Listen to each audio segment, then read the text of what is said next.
Hi everyone, today we're going to make a real simple compost out of just 3 ingredients, those being wood chips,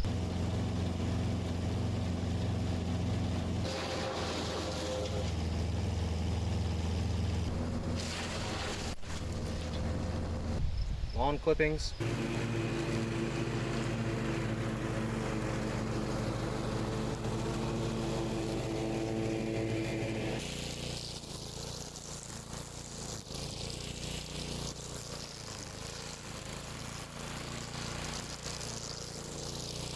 and some chicken manure.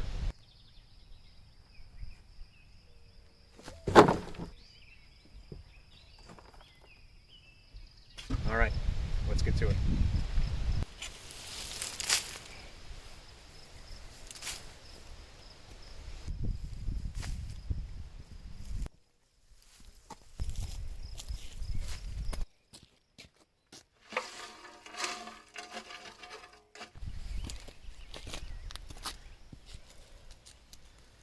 Alright, here we have it all mound up now. We got about a yard, which is about the smallest size you want when doing a compost pile. That way it gives enough inner area that's sheltered from the elements to actually start reacting.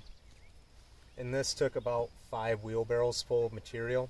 And for this pile I did 2 wheelbarrows of wood chips, 2 wheelbarrows of lawn clippings, and then 1 wheelbarrow of the manure. Now my manure is aged and pre-mixed with bedding. I do a deep litter method for my chicken coop during the winter, and then I let it set for a little bit after I let the chickens out and kind of just let it break down there. Now the ratios that really matter are your green grass clippings and weeds and stuff like that to the wood chips. I do about 1-to-1, and that puts you right about the 30-to-1 carbon to nitrogen ratio. And you want to make sure your lawn clippings are fresh, not like this. Like, see, this is pretty dried out, starting to lose its color compared to this stuff. And it only takes a day to start drying out and it'll start losing nitrogen. So you want to get it mounded up and collected as fast as you can. If you can't do it the same day, have it covered in a mound, so that way it doesn't have as much area to dry out. And then for this, we just kind of let it set. It's a real slow pile. It'll take about a year to get done, which works out perfect. I do this in the spring, and then next spring I can throw it right onto my garden. Adds a lot of organic matter and really helps out the soil. It's not the most nutrient dense, but it still does add quite a bit of fertility to the soil.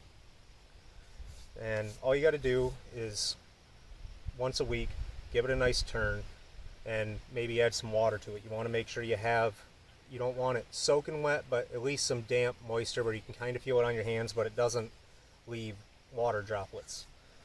And what I do to make it easier to guarantee that I have it well mixed and all pieces get moved about properly is I have a space off next to the side where I move my pile to that one. I start from the top, throw that to the bottom, and then the sides I throw into the middle, and then once I get down to the inner and lower portions, I can just mount that up over on the outside, and that helps guarantee everything gets mixed well instead of just trying to turn it in place. So I move it back and forth every week.